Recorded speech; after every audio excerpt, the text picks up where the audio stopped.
Furthermore, one historical fact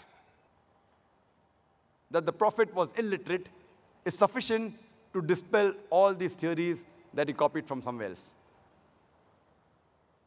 And Allah says in the Quran, in Surah Ankabut, chapter number 29, verse number 48, that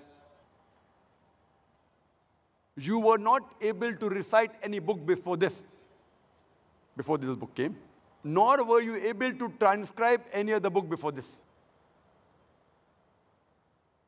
Or else, the talkers of vanity would have doubted. That means Almighty God, who has all the wisdom, he knew that people will allege that this Quran has been written by the Prophet. So he saw to it that the last and final messenger, Prophet Muhammad, peace be upon him, was an illiterate, was ummi, not even giving a point to the critics, which is hardly big enough to even hang a fly.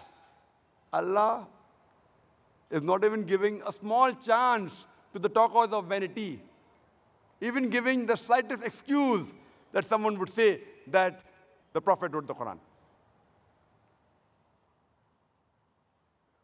And it's mentioned in Surah Araf, chapter number 7, verse number 157. It says that they follow the unlettered prophet, who is mentioned in the law and gospels, mentioned in the scriptures. Here it says that the prophet would be unlettered, illiterate. And we find that there are several prophecies of Prophet Muhammad in the Old Testament as well as the New Testament, several times mentioned in the Bible. And it's clearly mentioned in the book of Isaiah, chapter number 29, verse number 12, that the book will be given to thee who is not learned.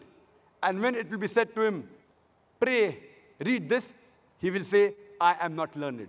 And this is exactly what happened when the first revelation, Wahi, came to Prophet Muhammad sallallahu alaihi wasallam. And when Archangel Gabriel said, Iqra, read, he replied, Ma ana biqari, I am not learned.